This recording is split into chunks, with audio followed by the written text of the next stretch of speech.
What do you say or do for someone who has just lost a baby? Today we're going to share with you 5 things you can say or do for someone who has lost a baby during pregnancy or infancy. Hey everyone, we are Tony and Jeff Brabeck. We are the founders of Our Little Sparrows Pregnancy and Infant Loss Support. If you're new to our podcast, you can check us out at ourlittlesparrows.org. Awesome. All right. Cool. Welcome. If you are not sure what to say to someone who has just lost their baby or are wondering if you should even say something at all, we've got 5 tips for you on how to best show your support for them. Awesome. Mm-hmm. Cool. So what is that first tip, Tony? The first tip is do be present. And I think this is one of the most important ones that we could possibly ever share. And I'm talking about your presence, your being there for that person. Oftentimes we think that maybe we have to say something really meaningful or eloquent, and we're too busy thinking about what should we say, when really all we need to share is just our presence. So just being there for them, that usually speaks much louder than words itself.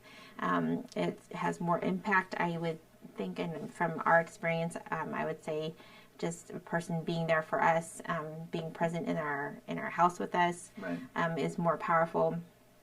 And less is more. So if in terms of thinking of like, what do you say, keep it simple. Well, I think what's hard is the awkward silence. I know for me, and maybe for a lot of guys, and this isn't just to guys, obviously, this is gals too, it could be anyone in any age, it's the awkward silence, right? And just that alone it's hard not to say something, but I mean, just less is more is going to get you through. Right, yeah, and yes, you might feel awkward, but the person who is in need of that support may not see it that way, especially in their, if they're in the raw moments of grief, it's really fresh. Right. Really just, being present with them, just having a willingness to just sit with them for a little while, where you don't have to say anything, can be more impactful to them, and it means a lot more to them than trying to say something that may not come across as very meaningful at all. Right. So that's one tip that we have. Avoiding giving advice as part of that, and I think telling them how to feel. That's probably one of the toughest ones. Yeah. Because you're not trying to assume that you know more than them. You're just trying to help, and it doesn't help. Right. Yeah. So, I mean, you have to kind of also gauge, too, the relationship you have with that person and how well you know that person. But avoiding advice giving, especially so early in the not stages of grief, but in that particular phase of grief. Right. That it's probably more helpful just to avoid giving advice or any kind of tips on how to deal with their own grief. Right. Because it's definitely something that's very personal, and it's hard for them to communicate what they are going through themselves. The second tip is do listen. As part of being present is just being open and available just to listen to what they need to express and share with whoever is available to listen, and just having a heart with ears, which is a term that we use in our grief recovery method. Yeah, that says a lot. But the program that we teach is having a heart with ears. And so if you just think of that as kind of like your model for how to listen and to be present with them. But I think too, people may feel like they may even feel like for themselves, I'm not the best support. I guess if I was to ask you a question, I'm pretty sure I know the answer, but I'm going to play devil's advocate here.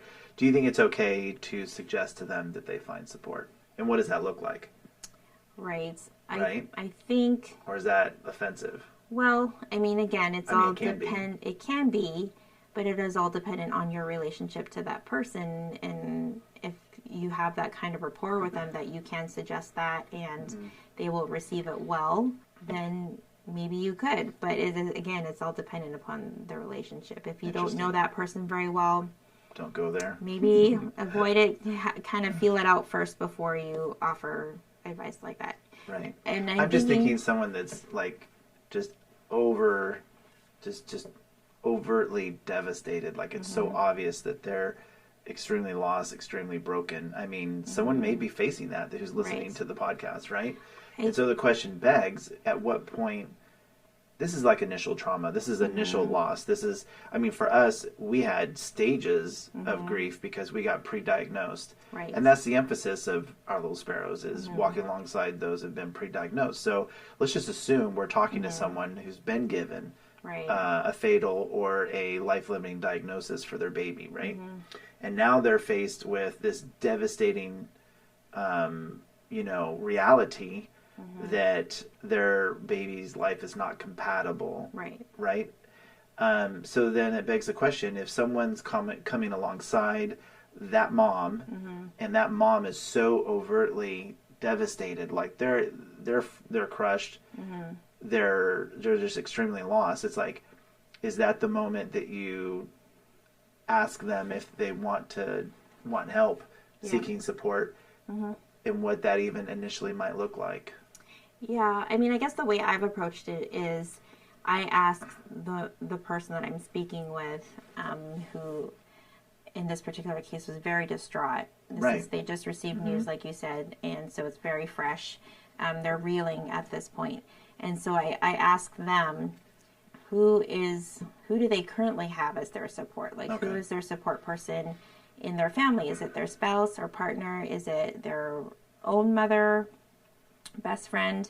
And then that opens up the conversation as to what already support resources they have in place or don't have. Yeah. So if they've are already seeing a counselor for something else, they could obviously contact that counselor and let them know, okay, this is something new that's happened and I need help. So trying to find out what they currently have is helpful, and that can open the door to suggesting or inviting them to consider additional support. And so if you know of other resources, like you could say our Little Sparrows. Right. Yeah, we are a resource that we provide online support. So we don't have to be local necessarily. No, there's a lot of online. There's a lot of online resources. And so you could just, that could segue into, hey, I know of a particular organization or a person that has walked this road before, and I'm happy to give you their information, and just leave it in their hands. You can ask them to consider, you can invite them to. But doing it for them is a whole nother. I wouldn't suggest that for anyone, because it's almost like the benefit is in them seeking out what they need. They have to. Only they know. They have to, they have to want it. Like if someone approached us and said, "Hey, my friend just lost a baby, and I really think they could benefit from your support," and that's then a perfect example. We get that every now and then. We're like, and they need to contact us. Yeah, pass on our information to them, but they need to be the one to reach out to us. And the irony is when we do that, we usually don't hear. Like, we have heard back from the parent, but we usually don't. I mean, I would say the odds are less likely. It really is best if the parent is looking for that support and reaching out themselves. Yeah, it is best because they want that. There's something about that investment, for them to take that much courage and to take that leap of faith that they're not going to get burned, that the support they reach out for is going to actually help them in a loving and caring, compassionate, empathetic way, is a huge leap of faith and trust in that organization and ultimately the individual they end up talking with. Yeah, and we do not take that lightly. We understand that every person that comes to us asking or looking for support, whether it's mom or dad, we know that they are, opening up to us a very vulnerable part of their lives. Completely. And we don't know them. We've never met them. And so it's a two-way street. Yeah. And so they're trusting us and allowing us to walk with them in this very, sacred journey. So we do not take that lightly at all. No. Well, thanks for letting me pose that question. It is, we're on number 3. So acknowledging the baby's name, right? Yes, saying their baby's name. So this is if the mom or dad have named their baby. A lot of times families don't have a specific name for their baby. They might have picked like something like symbol, baby butterfly or a baby flower, a type of flower, or starlight. For us it was a sparrow. Or we did both. And we named Olivia. Yeah, I mean, so it ended up being both, so it can be both. it can be I think both, it or often one it or the is. other. Or sometimes they just refer to their baby as, baby, their last name, their family name. And oftentimes, too, another thing, as you go along in, the gestational period, in certain apps like Baby Center or something like that, they'll have like, oh, your baby's the size of an avocado or a grape or a raspberry. And so they might refer to their baby as like the raspberry or whatever size they were at the time of the baby died. I think that's a perfect example because some of us lost babies through miscarriage. They were early term. Ours was 7 or 8 weeks and 9 weeks. And it's like we didn't name them, and we didn't really have anything that symbolizes them, figuratively. There's nothing that we kind of tied them to. Right. But we do remember them just as our baby Bravex, our baby bees, right? And each one is, recognized in that form. Now our firstborn Olivia, going 33 weeks gestation, being born and passing away the same day, along the road of you being pregnant with her, we obviously you felt intimate with the sparrow, right? And that became a symbol for Olivia as well as naming her. I forget how far from 33 weeks did you decide her name? Well, it was right after we found out, pretty much. So it was around 19 or 20 It was around, weeks. yeah, it was early. Yeah, and then we were, just kind of mulling over at home everything, the news and everything, and so the name kind of just came to me, and that's how we came to name her, and did name our firstborn and our subsequent miscarriages after that. We refer to as like Bravex babies or baby bees. And so we don't have anything that symbolizes them. No. And they are included, though, I think, in with the sparrows. Especially with our logo, because we have the 3 birds. Well, and yes, so that's true. So in this sense, they are included in that as well.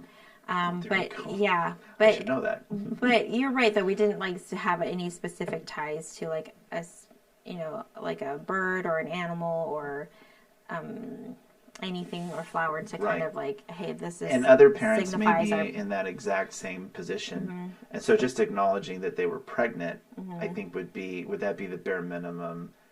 I don't know about bare minimum, but what I mean by bare minimum is if they're not telling you how they would like to have them recognized, just recognize that it happened, right? That they were pregnant and they had a miscarriage. Yeah. I mean, to me, that's like at the baseline or the bare minimum. If you're not at least acknowledging that, then I think that's not good. Well, and it depends on the parents. Yeah, I think if they want you have to kind of look to at talk about it if they want if to. you know the mom or the dad, and you kind of have to like observe how they are dealing with it. If they are talking about their baby and they seem open to that, then I think that's an invitation for you to that it's okay. So are you suggesting you should wait for those kinds of signs? I think it's a balance. I mean, you could, if you're I know not I'm getting in the weeds with these questions, but it begs the question on an early term pregnancy. If the parents aren't even really talking about it, even at the initial loss, and have kind of just brushed over it or through it, why would you acknowledge that? Kind of the thing too. It's like, observe how they're dealing with it. If they're not talking about it all, it could be because they feel like it shouldn't be talked about and they have no one to talk about it with. So you could just kind of gently kind of like feel the water a little bit, the temperature of the water, and see, hey, be like, hey, I noticed that you've had a really rough, time this last month, and I did hear that you were pregnant, and I heard that you lost the baby. I don't know if you would say exactly that way, but in a very gentle way, just kind of be like, I heard what happened, and I just want to let you know that I'm really sorry, and if you ever want to talk about it, that you're welcome. You're here to support them. I'm here to listen if you need someone, and let them tell you what they need. Right, that's where you just kind of stop. Yeah, that's kind of like you kind of opened the door. You invited them to share with you if they so desire, and Right. let them tell you if they are open to that, or if they're not, or if they're like, I'm okay now, but maybe another time, and then at least you kind of open that door for them. Okay. I don't know, it's kind of off the top of my head. It is a little bit tricky with, it's With those situations. yeah, and it's just different with each person, and every person's going to Family, deal with too. it differently, and their level of comfortability is going to be different for every every person. So you kind of have to just kind of go lightly and Right. just Less is more. I mean, it goes back to the first tip. yeah. Less is more. So other than, gifting something with their name on it, what else can we do? You can make a donation in the baby's Yeah. name, or just a donation in general. Yeah, and Obviously, if they didn't name the baby, that's something Right, that's out of your yeah. control. yeah, but So- or if just say Maybe the hospital or whatever organization they're involved with. If that's the case, that's kind of an easy place to it's make a a nice donation. way to make to gift that keeps on giving, and especially in memory of the baby. So if they didn't name their baby, you could just put in honor of baby and the person's last name, Sure. or the parent's last name, and just say, hey, I just wanted to let you know I thought of your baby and I made a donation. Sometimes they give you a little certificate Yeah. to give, and you can give that to them as well.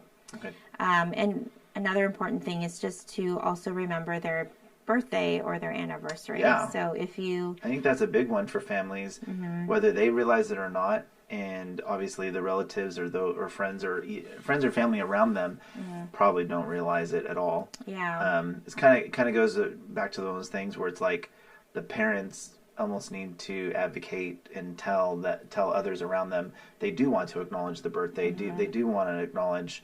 I mean, maybe not the anniversary, but the birthday is usually like the due date yeah was usually a big deal for them. right Not just the anniversary of the loss.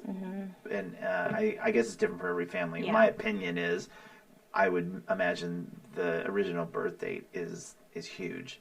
yeah Because that was expectation, right? You know? right. I think and most couples that I know of do acknowledge both if they're on different days, and so again, it's just depending how they are dealing with it. They may not realize that it's okay to still remember them on their anniversaries, years afterwards. Maybe they have this impression that you're supposed to stop grieving.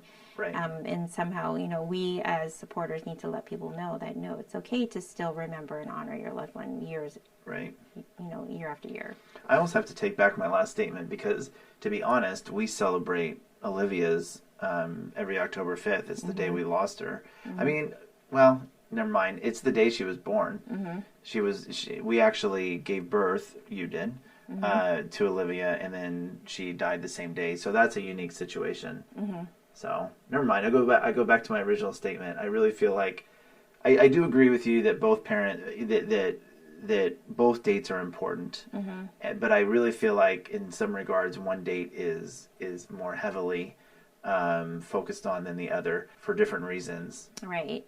I mean, again, it's different for every family. So, one family might celebrate just one, or they might acknowledge both.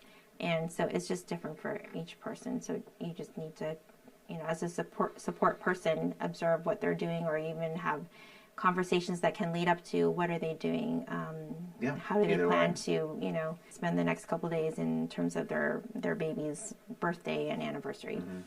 So tip number 4 is do avoid saying cliche and statements that begin with "at least."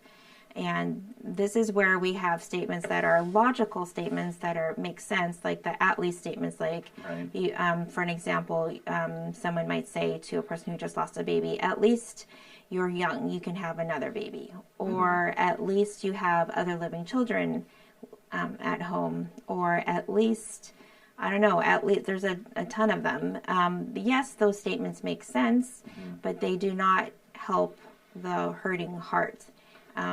So to avoid those, adding more hurtful, bringing more hurt to the person, it's not helpful. Cliche statements are not helpful as well, and oftentimes they don't even make sense. Like, so a cliche statement could be something like, God will only give you what you can handle, or it was meant to be. Right. Please don't say that.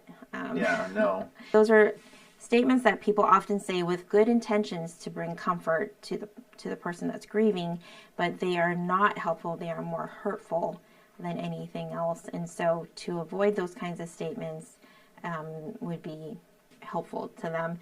Do say things like, was thinking of you today. Would you like to tell me? I'd like to hear about your baby or your experience with your baby. You know, maybe they have stories about what kind of cravings they had when they were pregnant, or maybe if they were further along in their pregnancy, you know, the babies, you know, they were kicking and that kind of stuff. You know, we love to share about that kind of experience. So if you do want to say anything at all, do ask them about their baby. Do ask them about their experience being pregnant. No, I think that's and important. What it was like to carry their baby. I don't think that's something that you would normally think of, because you feel like you're walking on eggshells, not wanting to offend or to hurt. I mean, some people are also, you know, very blatant, and that's a whole nother thing. But I'd say, on average, people are just afraid. They don't know what to say or do. Right. Yeah, and I think just being that open invitation for someone, and, you know, you're just being there, being present, and just letting them know, I'm here to listen to whatever you want to say or express or share, or just be. If you don't want to talk right now, we can just be. And that's the important thing, is just to be that open door, that open invitation. Cool. Tip number 5 is, do ask if you can assist with any tangible items. And by tangible, I mean things that you can physically help with, like bringing them a meal, picking up some groceries, or offering to babysit. If they have kids, maybe helping with their yard if you're a neighbor. You know, and things like that just kind of helps lighten their load a little bit, so that they don't have to focus so much on the day-to-day things, and they can just be there for each other, be there for their family, do what they need to do. If they need to go to an appointment, say for therapy or counseling, you know, offer to pick up babysit the kids, or take the dog for a walk. Most people don't understand that this is trauma to the brain, it's trauma to the heart. Both things don't really speak to each other very well. Logic versus emotion. And day-to-day things are things that conflict. So those day-to-day things are huge, because there's a lot of numb feeling, a disorientation of thought process, of planning, strategy, all that kind of goes with the trauma. And it's really hard to be able to create a plan, say, okay, today I'm going to do X, Y, Z. Yeah. You try, and a lot of times you're lucky to do one of the things on your list. There's definitely a lack of concentration and focus often with intense grief, and so a lot of the day-to-day things tend to be kind of forgotten about or put aside, because we can only handle so much, and at a time. So do offer, you know, tangible assistance, and the more specific you can be, the better. So instead of just saying... You mean specific as in, like, what you want to do to help out? Yeah. And instead of just opening up the invitation to say, hey, I'll do anything. Just let me know. Yeah, like, just let me know what you need. But it's hard for a grieving person to really know what they need when it's such a vague statement. And so if you can be specific and say, hey, I would love to bring you a meal on this date on Saturday. Would that work for you? And they can say, oh, yeah, that'd be great. Or no, actually, that doesn't work, but maybe this day. So the more specific you can be, the better for them, because we said, you know, we're overwhelmed already with so much. Anything you can take off of their shoulders that they don't have to bear. Right. And it also, you know, allows them to be specific in their answer as well, as opposed to like, oh, you know, just let us know what you need. We're here to help. And that's great, but it's so hard to think. We don't even know what you need when you're going through that phase of grief. And it's, you know, you're just literally just trying to survive. 3 weeks, the lawn can wait. I'm not going to do it, not touching it. But if someone comes along and says, hey, I'll mow your lawn, it's like, I will not pass that up. Yeah, and it's all, you know, just depending on what they're needing, but it's hard to even identify taking the trash what to that the curb. I mean, in our where we live, it's if you're living in a house Yeah. it's behind the fence because those are kind of the rules, or it's Right, up at your yeah. house and you got to take it out to the street once a week. So just a neighbor saying, hey, I'll take it. Yeah. I'll take it down. I'll bring it back up. Big, it's tiny little thing Right, but they in mean your a mind's lot. eye, but to the person who's hurting and the trauma, it's like, man, if I don't have to do something, that's great. Yeah. And it's so nice to just all of a sudden when you look and realize that that thing that you've been thinking been about done. doing has already been done. Right. And so, it's just kind of like that little bit more Cool. off of your shoulder that you don't have to think about. So, Awesome. anyways, those are some ideas. Obviously, that's not a complete list, No.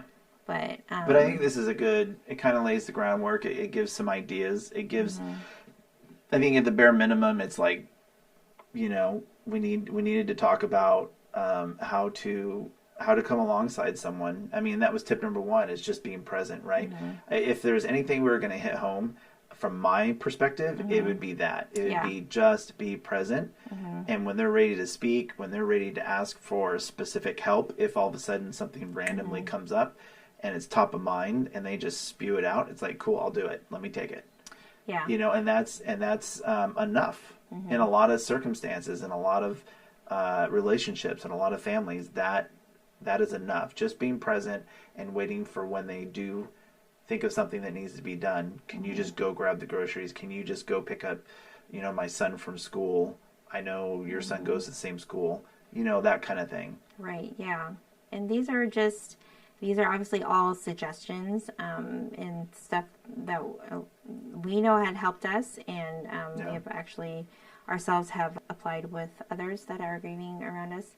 And so we know that these are effective ourselves, but obviously, these are suggestions, and every person's grieving differently and may respond differently. Yeah. So just kind of to, like I said, just kind of observe and just see how they're grieving, and then just kind of not tread lightly, but Well, I mean, be sensitive. yeah. I think tread sensitive. lightly, be sensitive. That's the same thing. But Yeah. these are good.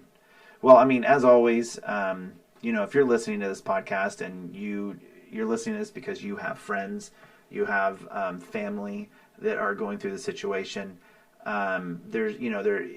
that's great, and we appreciate you for listening. Most of the audience are parents that are either currently going through this or have gone through the loss in the past. Something that we always do to end our podcast is that we always want each and every one of you to know, who are listening, parents of loss, that you're not alone, and that you're loved, and that your babies, all of our babies, will always be cherished and always be remembered. And we just really thank you for listening. And if you're listening on YouTube, you can click or tap above on the image in order to see our next week's podcast. Or you can click or tap down below to follow Tony and I on our Grief Journey series, Pregnancy Journey, Grieving from Diagnosis to the Loss of Your Baby and Beyond. Thank you for joining us.